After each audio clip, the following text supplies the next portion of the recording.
This is Lady Boulay, and I hope you're having a great day. Thank you for your support. Thank you for subscribing to the channel. Thank you for your comments, and thank you for your thumbs up. Thank you for all you do to support the channel. And yes, we are commanded to love one another, whether we want to or not, or whether we agree with each other or not.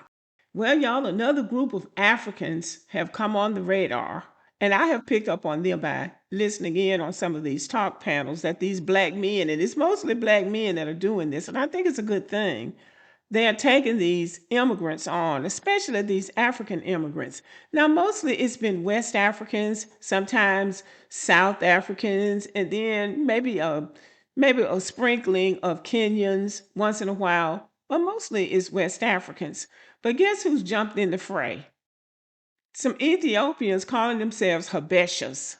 Now, these black guys just, they take phone calls. They would chop it up with anybody. So I'm provoked now by the Blck American. This guy called himself a Habesha, and he said he didn't want to associate with Blck Americans. Now, this has happened more than one time. That's how come I'm doing this video.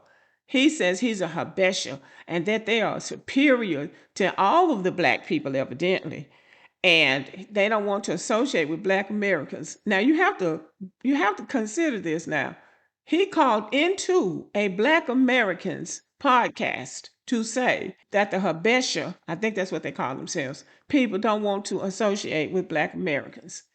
And this guy that called in went on to say that Habeshas are Caucasian people and that they are not black, they don't have any African ancestry, and they are classified as white. Now, y'all see what they look like on the screen. This is how delusional these people are, and this is how desperate people are to be important in a land that is not theirs, that they fled to, and that they don't have any idea of the history of this country, and they won't learn. They don't want to learn. They like operating off of stereotypes. All of the Africans, well, I won't say all of the Africans, but many of the Africans operate like that. They have some preconceived notions about Blck Americans that they claim they got from white people, but I don't believe they got it from white people because I don't believe white people interact with them that much. So I believe they're lying. And what we know about them is that they will lie because when they call into those podcasts, they just lie. They'll just lie. And even when you give them the facts, they will hold on to a lie. They have this desperate need to be better than Blck Americans because everybody knows that we went through a period of slavery. What they don't understand is that we transcended that slavery. And even during slavery, we were productive. And we've got the documents to prove it. And when I have done the study of the Habesha people, they haven't accomplished anything in about the last 2,500 years. So I fail to see where this sense of superiority that they have comes from. So I'm going to let you listen in on a conversation between some Habeshas living in the United States. Habeshas in Texas, it's a whole different ecosystem. It's a different ecosystem, bro. How? The Habeshas in Texas, they're Habesha, but they're like Texas Habesha. Yeah, it's like Texas Habesha and like other region Habeshas are different. By the way, we're not trying to insult them. No. I was just like amazed just looking at them like, wow. They don't eat injera every day, bro. They don't eat injera. They barely don't eat injera? It's like, bro, we were there the whole time, and not once did I go eat injera with someone from Texas. I think we should take a trip across all the main spots where all the Habeshas are and just Minnesota compare. first. Minnesota. Yes, I'm with that. Minnesota. Seattle. Too far, bro. California also have a bunch of Habeshas. Yeah. A lot. No, they actually Really? do. Yes, very much. Surprisingly, because I think California population is just so big already, we don't think of it like that. But I feel like the Cali Habeshas are Las kinda Vegas bougie as or well. something. Las I don't Vegas. know. I'm getting that vibe. Las Vegas. They're bougie. Low key. The Habeshas in Low Cali. key, yeah. I mean, Yeah, I don't it's blame them. like- I'll be yeah. bougie if I was there too. Yeah. What the heck? So they're talking about the Habesha refugees in the United States, and he's talking about the ones in Texas. And basically, they've gotten away from their roots because they're not even eating injera. And this is a picture of the injera that they're talking about. This is their food. Somebody says it all tastes like baby food. But this is a conversation between them. So I took the liberty of comparing the accomplishments of the Habesha people with Blck Americans. Y'all know I was going to do that. So I'm going to show you what I found out, the difference between them and us. The co-pilot says, While Habesha culture emphasizes preservation of ancient heritage, African American culture exemplifies reinvention and resistance in the face of systemic oppression. In other words, they are still trying to live on their past glory, whereas our culture is more recent and it exemplifies reinvention because we had to reinvent ourselves in the United States of America, and it exemplifies resistance because we resisted the power that captured us as opposed to them that are just going along with everything, and when they can run. The co-pilot compared our art, music, and literature to theirs. So, Habesha contributions.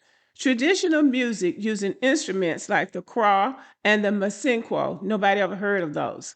Rich oral poetry and epic storytelling traditions. I won't criticize this oral poetry and epic storytelling tradition because I don't see an example of it, but it has not reached the global scale where we could critique it, so I'll leave that alone. And then they talk about contemporary artists like Ida Maluna and authors like Maza Majeste, whomever that is.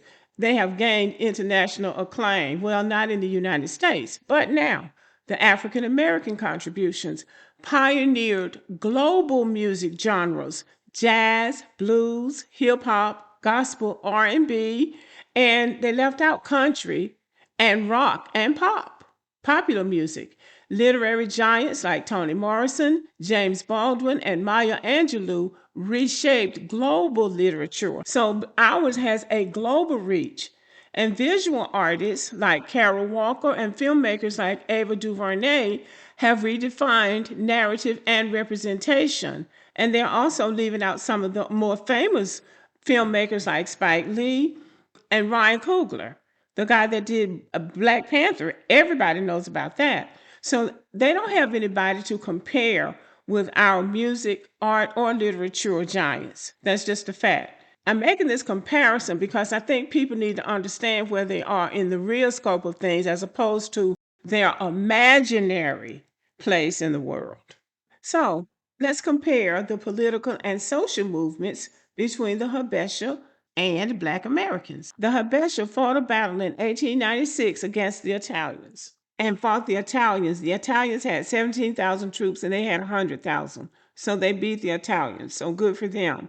And their leader, Haile Selassie, influenced Pan-Africanism. He was the one that started the whole thing about Pan-Africanism and helped found the Organization of African Unity. And then the Europeans deposed him.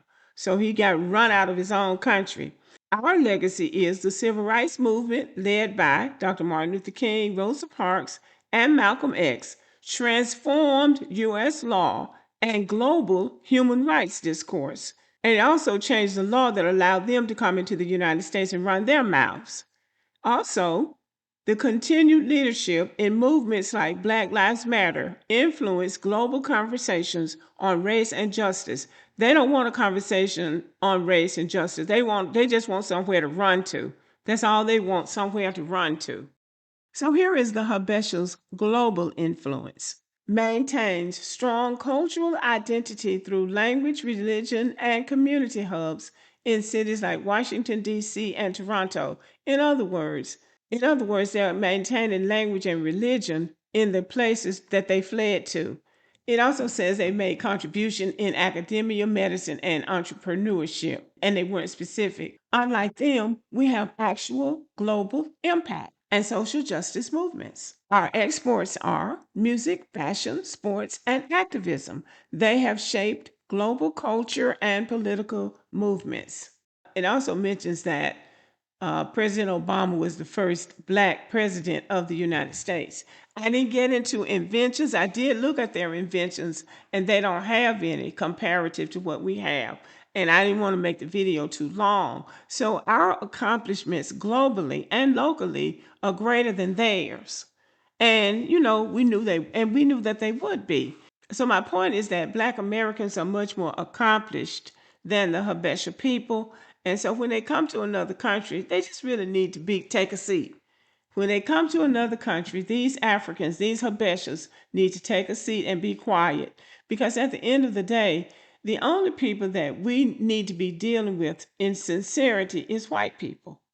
Because everything that we have accomplished here in America has been done with white people. We want reparations. That's going to have to be done by white people. If we want a job, or if we want a promotion or a pay raise on our jobs, that's got to come through white people. If we want better educational facilities, that's got to come through white people. If we want prison reform, it's got to come through white people. If we want to have an anti-hate bill passed, that's got to come through white people. So everything that we need done is going to be done through white people.